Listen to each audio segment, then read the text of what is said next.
Сәлеметсіздер ме, құрметті көрермендер. Біз енді ұлы географ ғалымдарды таныстырып бастаймыз. Алғашқы болып Кристофор Колумб. Ол кісі 1451 жылы Италияның Гения атты қаласында дүниеге келген. Ол қарапайым отбасында туылып, тәрбиеленген. Жас кезінен әкесінің көмекшісі болып кемеде жұмыс жасап, теңіздегі сауда-саттық экспедицияларға қатысып тәжірибе жинаған.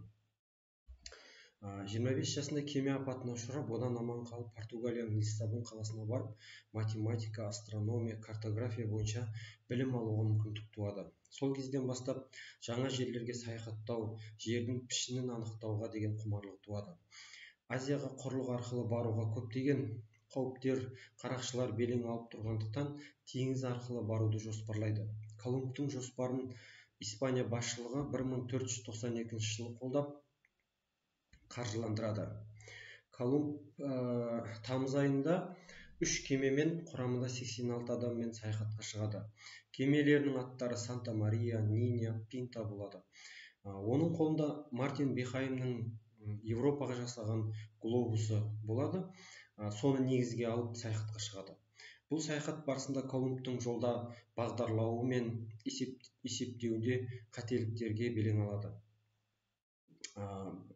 Бұл бұрын адамдарға белгісіз Атлант мұхитын кесіп өтуге апарып әкеледі. Ол кезде ғалымдардың ашқан жаңалықтары әлемде 3 құрлық бар, яғни Европа, Африка, Азия құрлықтары. Саяхаттау барысында жолда жасыл балдырларды кездестіреді. Бұл Саргас теңізі болып табылады. Саргас деген сөз балдыр деген мағынаны білдіреді. Саяхат барысында Колумб күнделік жүргізеді, жолда көрген білгендерін жазып жүреді. 6 желтоқсан күні Гаитиге барады. Сол жерге барғанда Үндістанға келдім деп ойлайды. Сол жердегі тұрғындарды үндістер деп атап, жергілікті үндістер туралы мына сөздерді айтқаны әліге дейін есте қалған. Яғни үндістер өте қарапайым, ешқандай жаман ойы жоқ деген сөздері есімізде. Яғни қолына қанжарын бергенде соны кесіп алғанда байқамаған. Енді Колумб ол жерден бағалы тастар іздейді, байлыққа қол жеткіземін деп ойлайды. Қайтарда 50 шақты құлды алып барады. Жалпы Колумб 4 саяхат жасайды. Бірінші саяхаты 1492-1493 жылдар жалғасты. Бұл саяхат барысында Колумб Атлант мұхитын кесіп өтіп, 33 күннен кейін аралдарға жетеді. Колумб пассат желдерін тиімді пайдаланып жүзеді.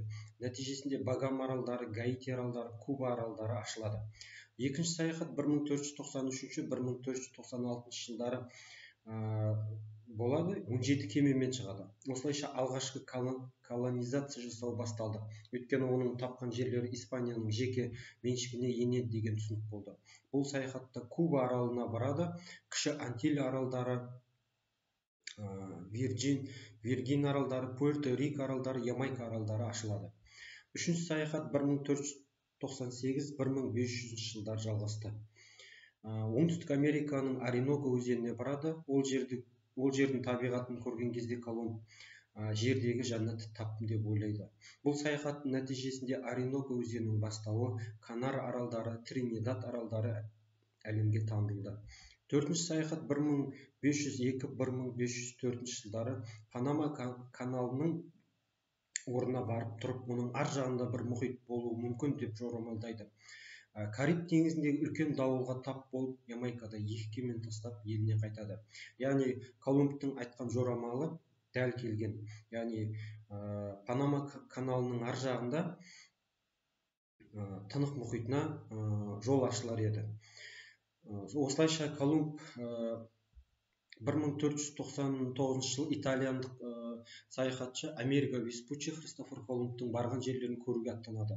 1507 жылы ең ежелгі карталардың бірі Вальдемюллердің құрастырған планосфераға алғаш рет Америка жаңа әлем деп көрсетілді. 1505 жылы Колумб өмірден өтеді. Колумб жерді бағдарлауда қателіктер жасаса да, көптеген сәтсіздіктерге ұшыраса да, оның зерттеулері әлі күнге дейін аңыз ретінде адамдардың есінде сақталып қалған. Жалпы Христофор Колумбтың құрметіне оңтүстік Америкада мемлекет бар, Колумбияда тау аталады, ақшта штат болса, Канадада провинция бар. ақш пен Канадада аттас өзендер бар.